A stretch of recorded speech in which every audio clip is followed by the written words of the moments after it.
Right, in the last series we had a look at how we could estimate the energy of a bond using a Hooke's law function, and then we could sum the energy values over all bonds to create the E-stretch term.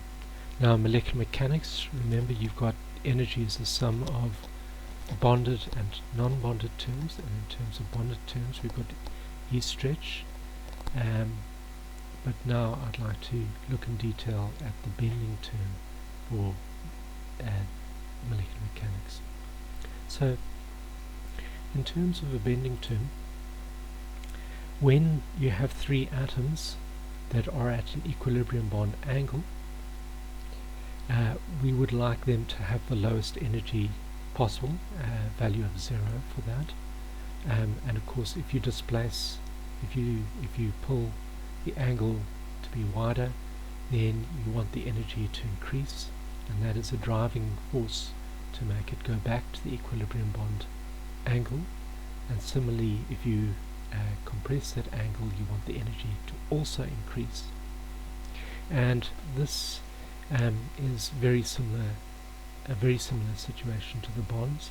And so what we can do in this is we can simply model the energy due to that bond angle as being some form of force constant times the displacement from equilibrium, all squared.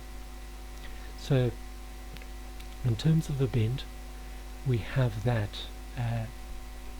expression.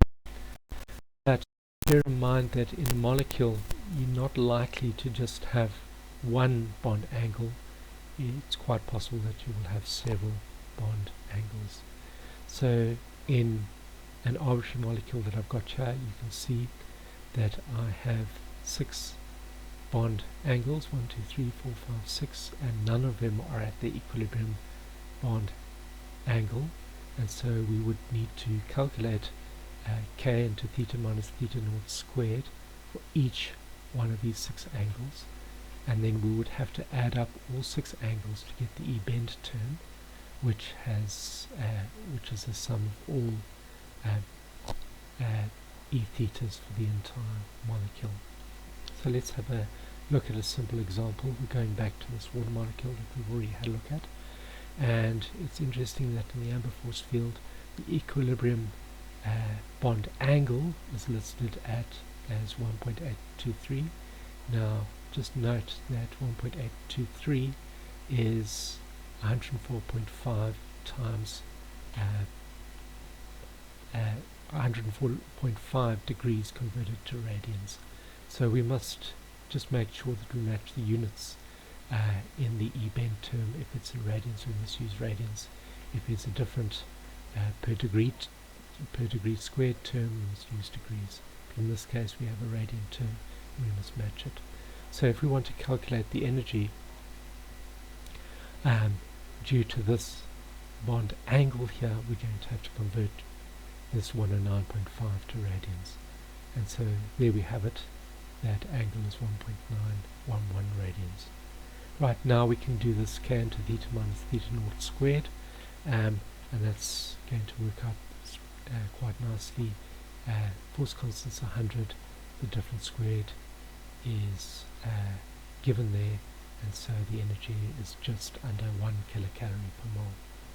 Okay. Right, so what we've got here is the energy to one angle, but what about for the whole molecule?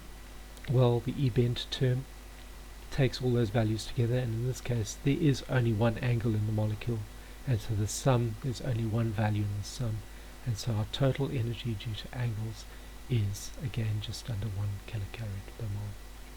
However, this is the same system we used in the previous set where we had to calculate the E-stretch term. So we can now start building up the molecular mechanics energy term as being energy is the sum of bonded and non-bonded terms, and I have some bonded terms that I can add to it. And the stretch was 99.6 from both of those bonds. The bend was just under 1 kilocalorie, and so I get the total energy of this conformation of water to being 100.4. It's interesting, In this case, there are other non-bonded terms that all come to zero.